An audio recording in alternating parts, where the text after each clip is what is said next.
चलिए,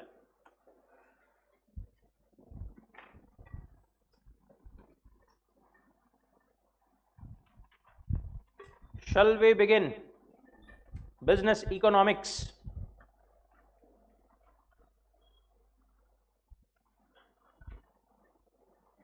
business economics, demand and supply, theory of demand and supply पढ़ रहे थे, उसमें अपन डिमांड स्पेसिफिकली ये वाला यूनिट पढ़ रहे थे, लॉ ऑफ डिमांड, इलास्टिसिटी, ये सब चीजें जिसमें अपने को देखनी है। डिमांड मतलब क्या था? Desire plus ability plus willingness. उसके बाद में डिटरमिनेंट, अच्छा पहले तो डिमांड एक्सप्रेस कैसे की जाती है, दो पॉइंट्स थे उसमें, it is at a specific price, at a given price, दूसरी चीज it is a flow concept that is expressed over a period of time, per period, per day, per year, per month, इस तरीके से। Determinants अपन ने देखे थे, determinants of demand क्या बोलते थे, सबसे मतलब बेसिकली वो डिटरमाइन करते हैं कि डिमांड कम होगी ज्यादा होगी, उसमें डिटरमिनेंट्स में पहला डिटरमिनेंट था प्राइस, प्राइस अगर ऊपर जाए तो डिमांड कम होगी, प्राइस अगर बढ़ा, if price increases demand decreases, if price decreases demand increases. दूसरी चीज क्या थी, दूसरा डिटरमिनेंट क्या था, रिलेटेड गुड्स, रिलेटेड गुड्स में दो थे, कौन से, एक था सब्स्टिट्यूट, एक था कॉम्प्लीमेंट्री। कॉम्प्लीमेंट्री के केस में अगर मेरे कॉम्प्लीमेंट्री गुड की डिमांड, सॉरी प्राइस अगर बढ़ेगी तो मेरे मेन गुड की डिमांड क्या होगी, कम होगी, दैट इज इनवर्स रिलेशन रहेगा। सब्स्टिट्यूट के केस में क्या होता था, अगर प्राइस ऑफ सब्स्टिट्यूट बढ़ेगी तो मेरी डिमांड मेन की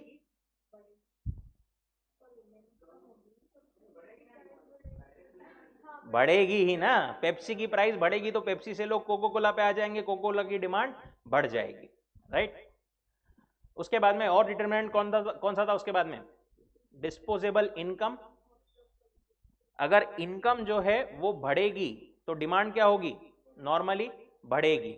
ये कौन से गुड्स के लिए था, नॉर्मल गुड्स के लिए। दूसरे गुड्स कौन से थे, इंफीरियर गुड्स, इंफीरियर गुड्स के केस में क्या होता था, इनकम बढ़ने से उसकी डिमांड कम होगी।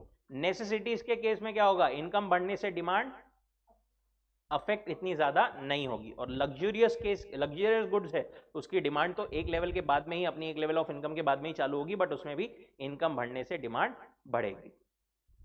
नेक्स्ट डिटरमिनेंट, टेस्ट प्रेफरेंसेस, अगर फेवर में है टेस्ट, फेवर में चेंज हो जाता है तो डिमांड नॉर्मली बढ़ेगी। अगर against the good, against the commodity taste preferences trend change हो जाता है तो डिमांड कम होगी। अब इसमें थे चार इफेक्ट्स, कौन से,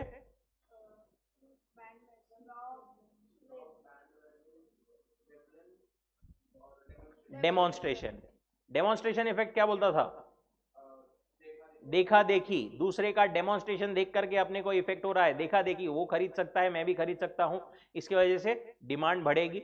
बैंड वैगन क्या था, वो भी देखा देखी थी बट ओवरऑल ट्रेंड में है, सब कोई वो ही यूज कर रहा है। Totally wireless stereo, TWS earphone का अपन ने ब्लूटूथ ईयरफोन का एग्जांपल देखा था इसमें।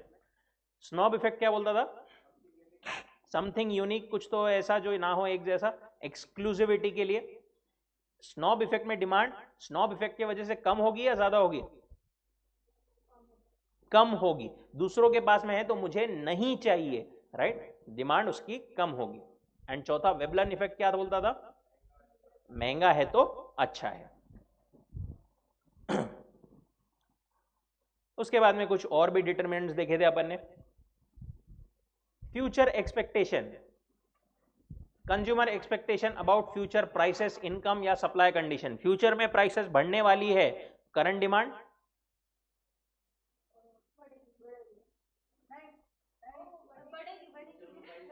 फ्यूचर में प्राइसेस बढ़ने वाली है तो करंट डिमांड बढ़ेगी। गोल्ड का एग्जांपल लिया था अपन ने।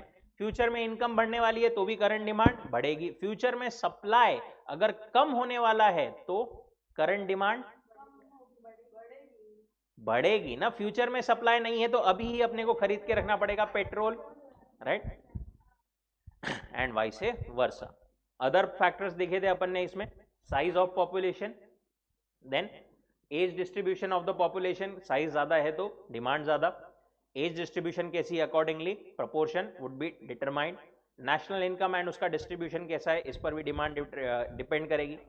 क्रेडिट फैसिलिटी या इंटरेस्ट रेट कैसे है, उस पर भी डिपेंड करेगी। गवर्नमेंट पॉलिसी एंड रेगुलेशंस कैसे हैं, उस पर भी वो डिपेंड करेगी। नेक्स्ट चीज इज डिमांड फंक्शन।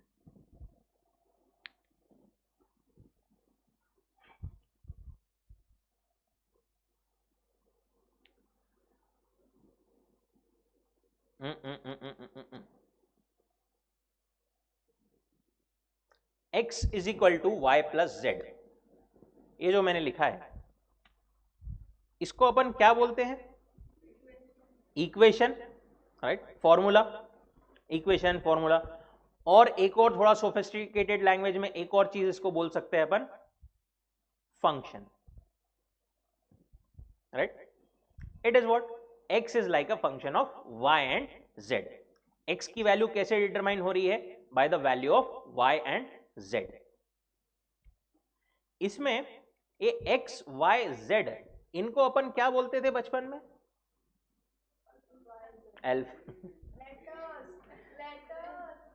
अरे लेटर अल्फाबेट, लेटर अल्फाबेट ठीक है, उसको मैथमेटिकल टर्म्स में क्या बोलते थे, वेरिएबल बोलते थे।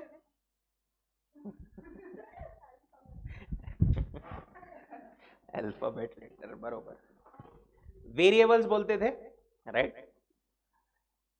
एक ये जो वेरिएबल था इसको अपन कोई सा तो भी वेरिएबल बोलते थे और इन दोनों को कोई सा तो भी वेरिएबल बोलते थे। कुछ ध्यान में है क्या, धुंधला सा?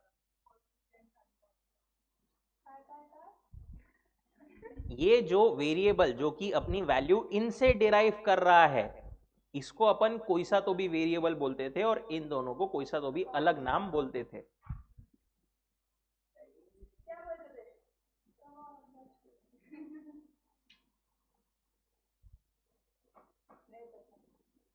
डिपेंडेंट, इंडिपेंडेंट, कुछ पड़ा हुआ ध्यान में है, हल्का हल्का सा। एक को बोलते थे अपन डिपेंडेंट वेरिएबल और इंडिपेंडेंट वेरिएबल। सर मैथ्स मत पढ़ाओ, डर लगता, मेरे को भी डर लगता मैथ्स, जरा सा थोड़ा बहुत इकोनॉमिक्स में आता है, अपन ज्यादा नहीं, जितनी जरूरत है उतना ही, और इतना कोई मैथ्स है भी नहीं अपने को इकोनॉमिक्स में। अब यहां पर ये बात बताओ, x और y और z में डिपेंडेंट वेरिएबल कौन सा है, कौन सा है, x है, राइट। क्यों, क्योंकि वो डिपेंडेंट है किस पर, y और z पर। y और z की जो वैल्यू रहेगी उसी हिसाब से x की वैल्यू आएगी। तो y और z क्या था, डिपेंडेंट वेरिएबल। बस इतना ही है डिमांड फंक्शन में। क्या बोलते हैं वो, ये जो x है ना, इसके जगह लिख दो क्वांटिटी। क्वांटिटी कितनी है, या फिर डिमांड, मेरी क्वांटिटी डिमांडेड कितनी है, ये अपन कैसे डिटरमाइन होगा अपने पास में, by the quantity demanded determine. क्या कर, कौन सी चीज करती है क्वांटिटी को डिटरमाइन, अभी अपन ने ऊपर क्या पढ़े सारे, डिटर्मिनेंट्स, राइट, जैसे कि प्राइस, जैसे कि प्राइस ऑफ रिलेटेड कमोडिटीज, जैसे कि टेस्ट एंड प्रेफरेंसेस, जैसे कि इनकम। यही सारी चीजें मिलकर के तो मेरी क्वांटिटी डिमांडेड डिटरमाइन करेगी ना, राइट। ऐसा ही अगर अपन लिख दे तो it is what, demand function.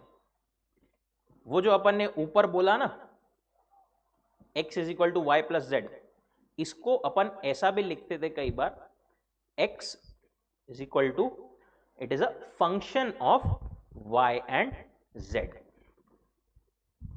Right. इसीलिए यहां पर डिमांड में भी अपन ऐसा लिख सकते हैं, quantity demanded is a function of price, income, related commodities की प्राइसेस, टेस्ट, प्रेफरेंसेस, ऐसा अपन लिख सकते हैं। वही उन्होंने यहां पर दिया है। फंक्शन क्या है, function is a symbolic statement of relationship between dependent and independent variable. Demand function states the relationship between the demand. अब यहां पर ये बताओ क्वांटिटी में और बाकी सारे वेरिएबल्स में डिपेंडेंट वेरिएबल कौन सा हो जाएगा?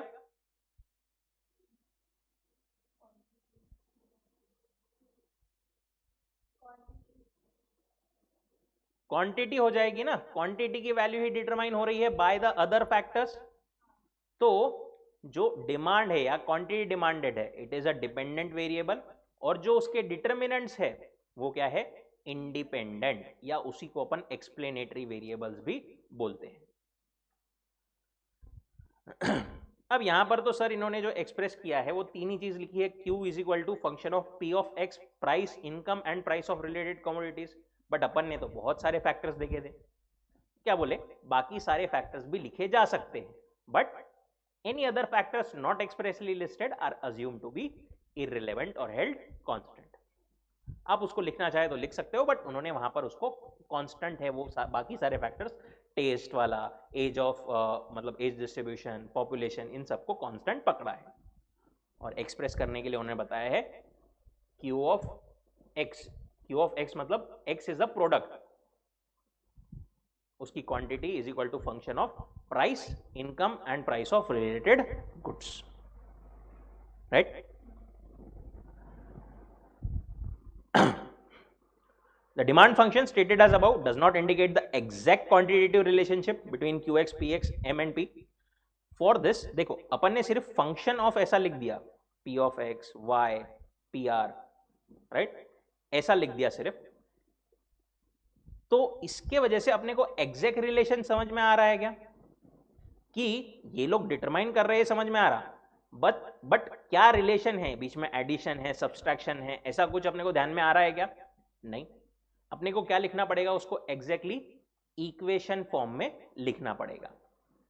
फॉर एग्जाम्पल ऐसा, Q of X is equal to 45 plus 2y plus 1PR minus 2P, ऐसा कुछ अगर अपन ने लिखे तो अपन बोल सकते हैं ये सारे वेरिएबल्स मिलकर के क्वांटिटी को डिटरमाइन कर रहे हैं।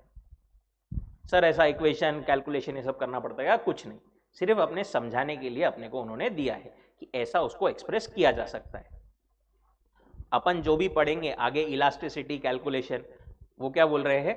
In this unit we will be studying demand as a function of only and only price, क्योंकि ये बाकी सारी चीजें हैं ना, रिलेटेड प्राइसेस, इनकम, साथ में कैलकुलेट करना, इक्वेशन बनाना, हो सकता है, बट वो अपने डोमेन के बहुत बाहर की, बहुत ऊपर की चीज है।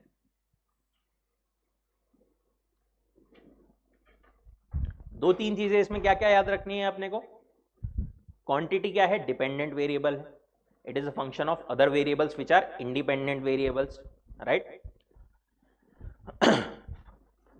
और इसको अपन ऐसा फंक्शन लिखते हैं, ऐसा फंक्शन बोलते हैं, राइट? ये क्या है? रिलेशनशिप बताता है between demand and it's determinants.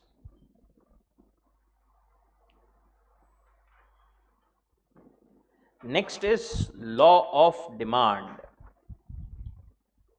ये तो अपन ने इतना पढ़ा होगा, इतना रट्टा मारा होगा, सबने मारा है क्या? क्या बोलता है लॉ ऑफ डिमांड? बिना पढ़े बोलेंगे एक बार, याद है क्या? कितना याद है? क्या याद है?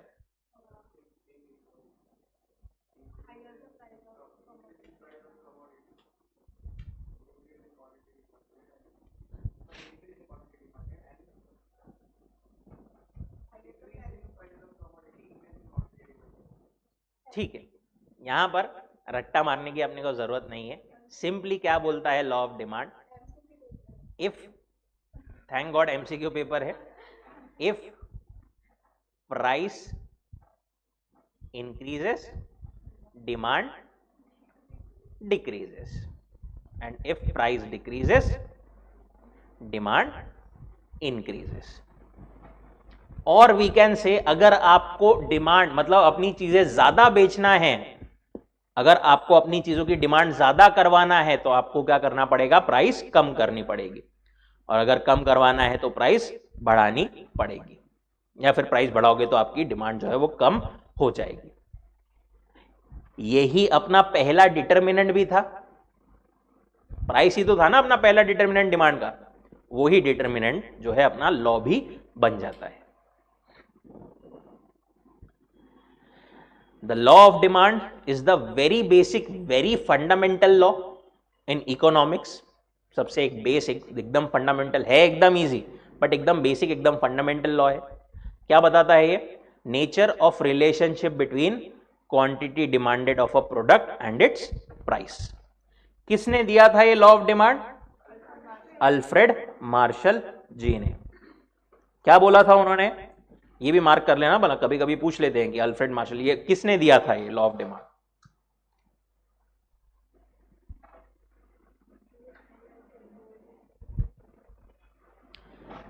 क्या बोलते हैं वो? The greater the amount to be sold, smaller must be the price at which it is offered, in order that it may find purchasers, or in other words amount demand increases with a fall in price and diminishes with the rise in price। अगर आपको ज्यादा quantities बेचनी है तो आपको price कम करनी पड़ेगी so that buyers ज्यादा मिले आपको, या फिर अपन ऐसा बोलते हैं demand increases with a fall in price and diminishes with a rise in price. Law of demand में सबसे पहला ही वर्ड क्या बोलते हैं लेकिन अपन? अदर थिंग्स बीइंग इक्वल और कांस्टेंट, सेटेरिस पैरेबिस। ये अदर थिंग्स में कौन सी थिंग्स आती है?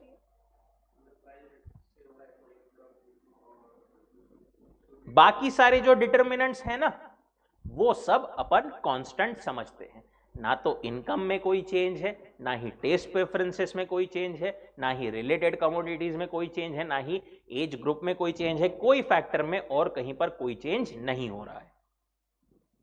The law of demand states, other things being equal, when the price of a good rises, quantity demanded will fall।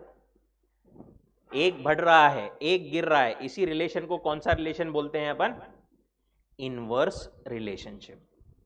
That is to say, law of demand shows the inverse relationship between price and quantity demanded, ceteris paribus, other things remaining equal। ये other things को equal रखने का purpose क्या है यहां पर?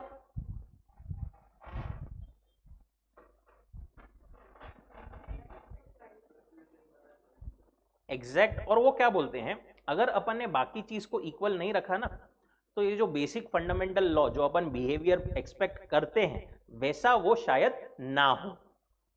क्योंकि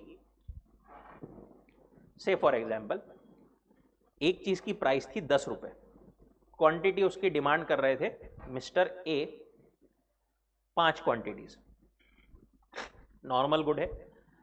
अब वो प्राइस हो गई 8 रुपए। नॉर्मली क्वांटिटी डिमांडेड बढ़नी चाहिए, बरोबर? Price for example quantity demanded बढ़ेगी, ये होकर के बढ़ जाएगी 6 क्वांटिटीज या 7 क्वांटिटीज, बिकॉज प्राइस कम हुआ है। पर एट द सेम टाइम ऐसा अगर हुआ कि मिस्टर ए की जॉब चले गई, कुछ प्रॉब्लम हो गया और उनकी जो इनकम पहले 50,000 रुपीज पर मंथ थी, अब वो 20,000 रुपीज पर मंथ ही रह गई। अब उनके पास में पैसे नहीं है, तो शायद वो डिमांड ना कर पाए, राइट? प्राइस कम हुई बट स्टिल हो सकता है उनको डिमांड भी कम करना पड़े, 3 या 2 ही करना पड़े। ये तो क्या हो जाएगा? लॉ ऑफ डिमांड के अगेंस्ट हो जाएगा, राइट? बिकॉज इसका इफेक्ट जो है वहां पर आ गया है, इनकम कम होने का। इसीलिए बाकी सारी चीजों को जो है इक्वल रखा जाता है। The other things which are assume to be equal are price of related commodities, income of the customer, taste preferences. If these factors also undergo a change, then this price demand relationship may not hold good। Example उन्होंने वही दिया है कि अगर income increases, increase in price of commodity may not result in decrease in quantity demanded। उसका अपन ने जो बोला उसका उल्टा एग्जाम्पल वहां पर है। Thus, constancy of these factors is an important assumption of law of demand। बहुत सारे assumptions भी पढ़ते थे अपन लॉ ऑफ डिमांड में, उसमें एक ये था अदर थिंग्स बीइंग इक्वल।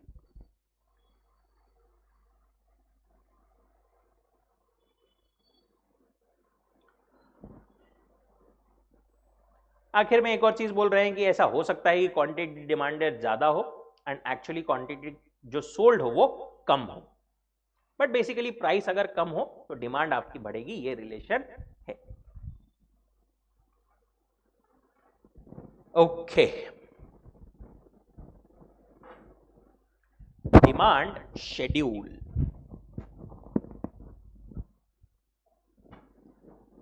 देखो अपने को पता है प्राइस बढ़ने से डिमांड कम होती है, प्राइस कम होने से डिमांड बढ़ती है। चलो टेक्निकल छोड़ो, ये बताओ ऐसे ही आते जाते अपन नाश्ता करते हैं, क्या पसंद है आप लोगों को? ऐसे ही बाहर कुछ तो भी खाने में, पानी पूरी, हाँ नाश्ते में कंसिडर होता है यार वो, जो तुम्हारा फेवरेट वो मेरा रे, क्या है? पानी पूरी, पानी पूरी पकड़ते हैं, ठीक है। पानी पूरी वाले ने फॉर एग्जाम्पल नॉर्मली प्राइस क्या रहती है?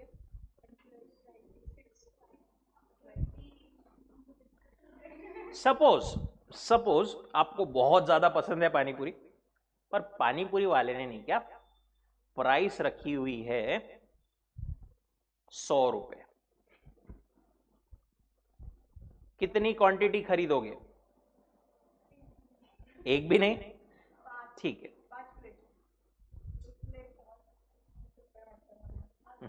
अरे एक प्लेट 100 रुपीज पर प्लेट,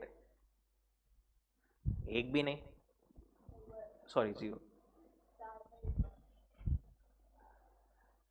समझ लो उसको ये ध्यान में आया पानी पूरी वाले को कि यार अपने पास में आ नहीं रहे लोग, उसने क्या कर दिया प्राइस 70 कर दिया। अब थोड़ी सी इच्छा एक आधी बार सोचेंगे जाने का, एक क्वांटिटी उसने प्राइस क्या किया और कम कर दिया, बोले नहीं यार एक में कैसा होगा, 45 रुपीज उसने प्राइस कर दिया। अब कितनी क्वांटिटी खरीदेंगे?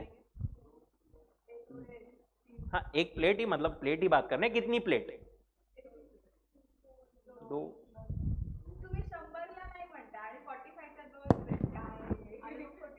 हाँ तो 2 आ रही ना, चलो अच्छा अभी उसको ध्यान में और ज्यादा प्राइस उसने, देखो अलग अलग हो सकती है, इस पे भी आएंगे अपन बाद में। प्राइस उसने अब कर दी 20 रुपए, तो 3 4 5, राइट। अब उसने एक दिन क्या किया, बोले एक दिन उसने क्या किया, बोले एक काम करते हैं, एक दिन के लिए स्पेशल ऑफर, फ्री में पानी पूरी 0 रुपीज, दोनों टाइम का खाना ही वहां पे हो सकता है, बहुत ज्यादा पसंद है अगर पानी पूरी अपने को तो, राइट। बट ऑब्वियसली उसकी भी कोई लिमिट है, कितनी प्लेट्स एक टाइम पे खाना खाने के अगेंस्ट, मतलब अपन खाना को सब्स्टिट्यूट कर दे तो एक टाइम पर कितनी प्लेट? मैक्सिमम 3 4, टोटल दोनों मिला करके 7 8 प्लेट अपन पकड़ते हैं, चलो दोनों टाइम का मिला करके 8 प्लेट अपन खा लेंगे। ये अपन ने क्या किया है, सिर्फ जो रिलेशन बोला ना, जैसे जैसे प्राइस कम होती है वैसे वैसे मेरी क्या हो रही है, क्वांटिटी डिमांडेड इंक्रीज हो रही है। यही रिलेशनशिप को अपन ने क्या लिखा है, एग्जैक्ट क्वांटिफाई करके एक टेबल फॉर्मेट में लिख दिया है, और इसी टेबल को बोलते हैं क्या, डिमांड शेड्यूल।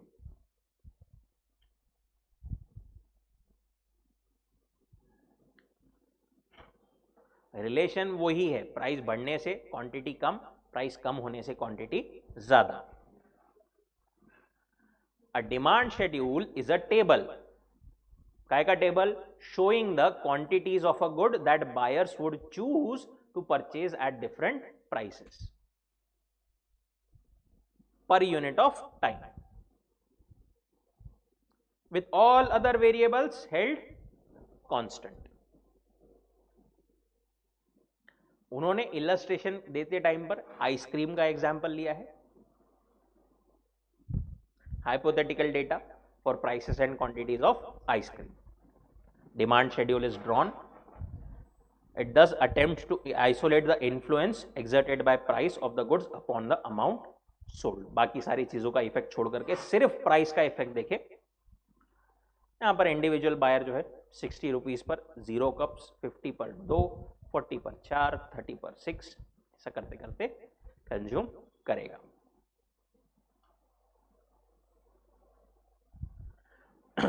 ठीक है, यही उन्होंने यहां पर बताया है कि प्राइस 0 पे वगैरह। As the price rises she buys fewer and fewer cups. ये रिलेशनशिप यहां पर भी कांस्टेंट है कि प्राइस बढ़ेगी तो डिमांड कम, प्राइस कम होगी तो डिमांड ज्यादा। About table depicts N inverse relationship between price and quantity of ice cream demanded. Does demand schedule obeys law of demand? कुछ नहीं है, लॉ ऑफ डिमांड ही है सब कुछ, बस अपन ने उसको टैबुलेट फॉर्म में लिख दिया है, टेबुलर फॉर्म में लिख दिया है, तो it becomes what? Demand schedule.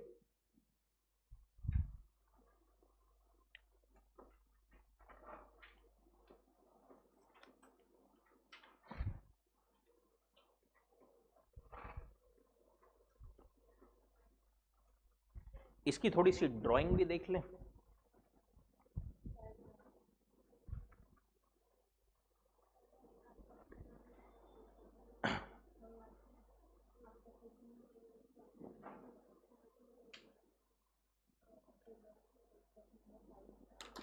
बचपन में आपको एक सब्जेक्ट था, पहले तो मैथ्स, अभी भी है सर, उसमें एक डिवीजन या क्लासिफिकेशन था, कौन सा? ज्योमेट्री, जिसपे आप ग्राफ निकालते थे। कौन सा पेपर बोलते थे उसको? Graph paper. उस पे ऐसी दो कुछ तो भी एक्सिस भी निकालते थे अपन। कौन सी एक्सिस थी वो? X axis and Y axis.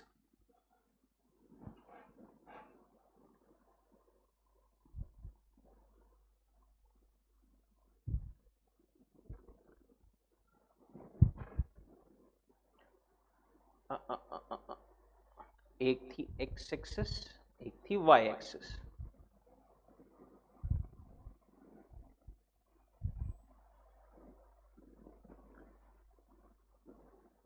इसमें से ये वाली जो एक्सिस जिसको मैंने अभी एरो किया है वो कौन सी एक्सिस है? Y axis. और ये वाली एक्स एक्सिस।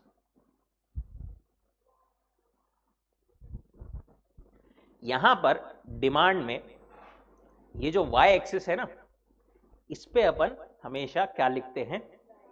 प्राइस। और जो एक्स एक्सिस है वहां पर क्या लिखते हैं हमेशा? Quantity demanded. अगर अपन ने जो अभी डेटा देखा उसको रफली एक अपन ग्राफ पे अगर प्लॉट करें, ऊपर वाला ही अपना डेटा, 100 रुपीज जब प्राइस थी, फॉर एग्जाम्पल 100 रुपीज, यहां पर क्वांटिटी कितनी थी? 0। यहां पर एक्स एक्सिस पर ऑलमोस्ट ये 0 पर ही रहेगी, दैट इज ये वाला ही अपना कोऑर्डिनेट आ जाएगा। अगर प्राइस क्या है? 70, तो क्वांटिटी 1। ये 71 ये क्या कोऑर्डिनेट्स बन जाते हैं अपने ग्राफ्स के लिए? Price is what? वाई वाला, और क्वांटिटी इज एक्स वाला। 70 अगर प्राइस है तो मे बी कुछ यहां पर ऐसा कुछ तो भी मेरी एक क्वांटिटी डिमांड होगी। और अगर मैंने प्राइस कम कर दिया 45 पे 2, यहां पर कहीं पर 2, उसके नीचे और 20, कितनी? 3,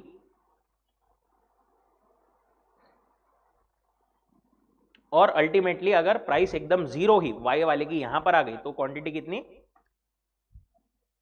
कुछ तो भी 8 क्वांटिटी यहां पर डिटरमाइन करते थे। ये सारे पॉइंट्स को अगर अपन ज्वाइन कर दे तो जो अपने को लाइन या कर्व मिलती है उसी को अपन क्या बोलते हैं? Demand curve. Normally it's not a straight line exact, normally वो क्या रहती है, ऐसी काइंड ऑफ कर्व टाइप में रहती है, इसलिए अपन उसको क्या बोलते हैं, डिमांड कर्व।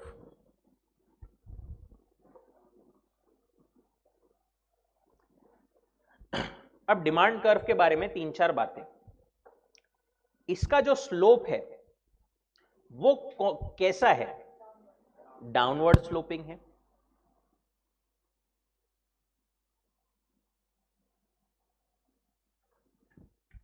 डाउनवर्ड स्लोप को ही अपन एक और स्लोप बोलते हैं, कौन सा पता है क्या, negative slope.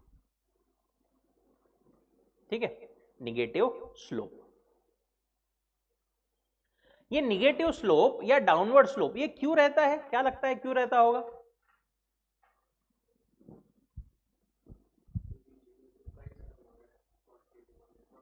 It happens because of inverse relation between demand and price। क्योंकि एक बढ़ता है तो एक गिरता है, ये रिलेशन की वजह से निगेटिव स्लोप जो है अपना आता है।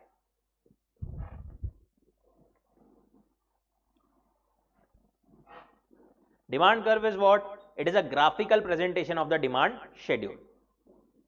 By convention, vertical axis that is y axis पर क्या है, price per unit of the goods, and horizontal axis that is x axis पर quantity of the goods in some physical measure per time period. Now by plotting each pair and joining the resulting points we get demand curve.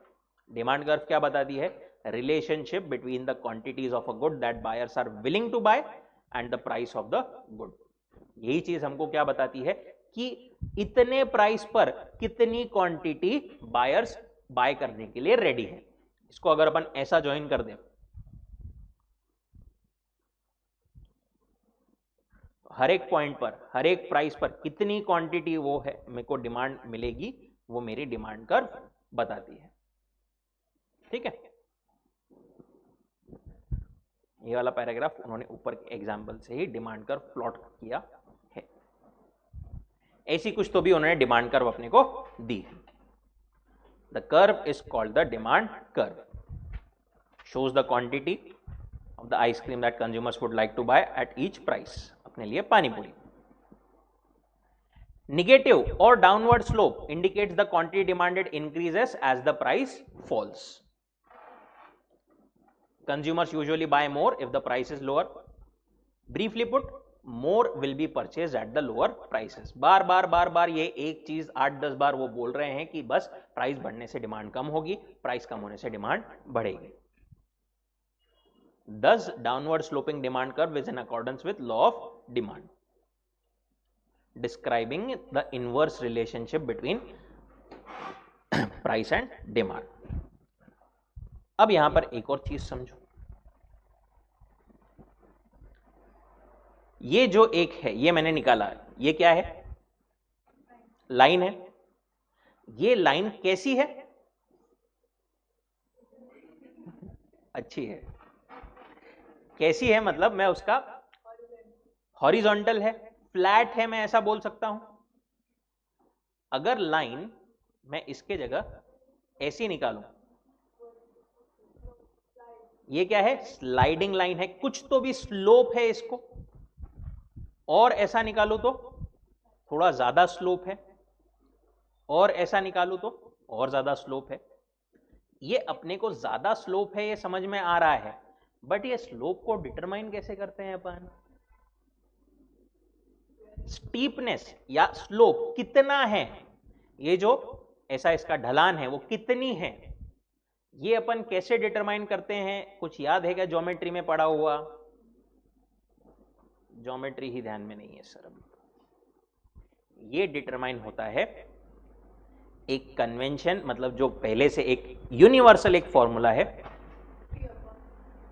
Change in, वो इस पे के लिए है, but कोई भी line का अगर अपन स्लोप देखें, एक ग्राफ पे कोई भी लाइन का स्लोप देखे तो वो कैसे डिटरमाइन होता है, change in y axis divided by change in x axis. ये जो ट्रायंगल निकाला मैंने डब्बा, ये इकोनॉमिक्स में चेंज ये बताने के लिए डिनोट करते हैं अपन।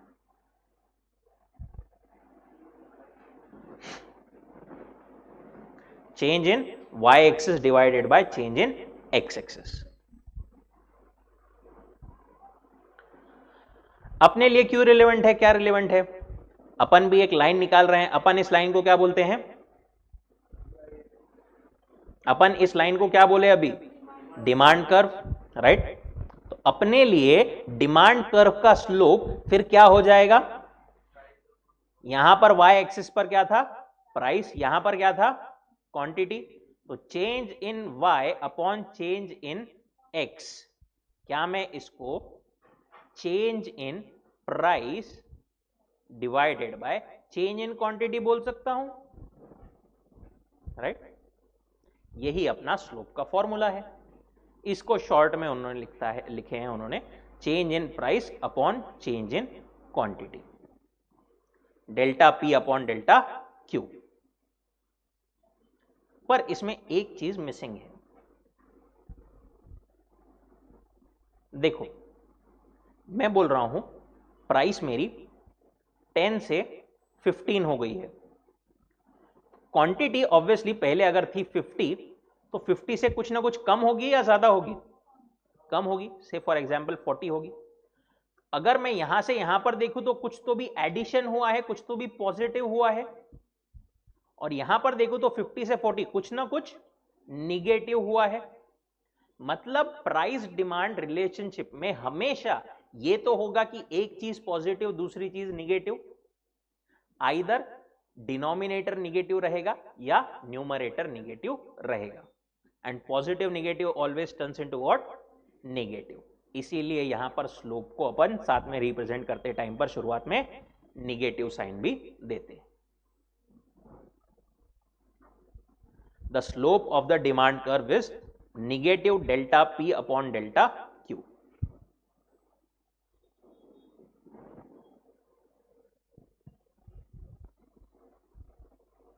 That is change along the vertical axis divided by change along the horizontal axis.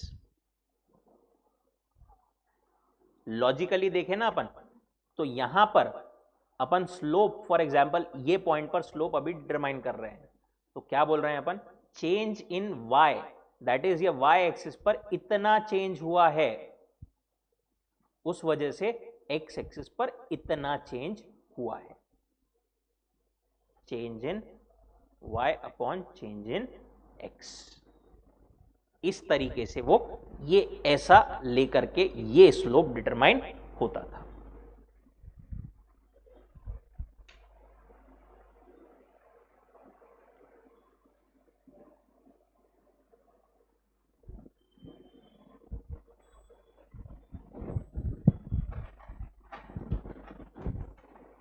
थोड़ा अभी ज्योमेट्री भी पहले का अच्छे से समझ में आया क्या?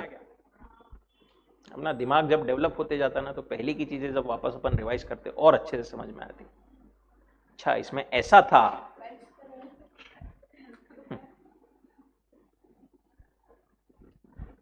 The negative sign of this slope is consistent with the law of demand.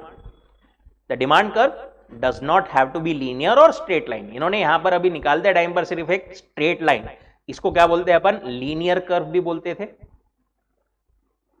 Right? एकदम स्ट्रेट लाइन। हर बार वो बोल रहे हैं ये जरूरी नहीं है कि स्ट्रेट लाइन ही रहेगी। नॉर्मली स्ट्रेट लाइन नहीं रहती है, it is always what? Curvy linear, meaning the slope में वेरी अलोंग द कर्व। जरूरी नहीं कि हर एक पॉइंट पर सेम स्लोप रहेगा। अगर ऐसी कर्व रही तो यहां पर स्लोप ज्यादा है, यहां पर स्लोप थोड़ा कम है, ऐसा भी हो सकता है।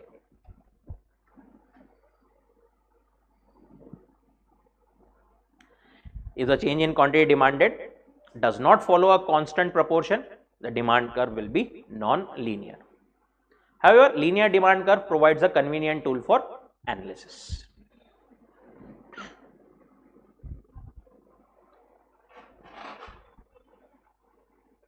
ठीक है, यहां तक कोई डाउट, कोई दिक्कत? चलिए रुकते हैं यहां पर। Thank you so much.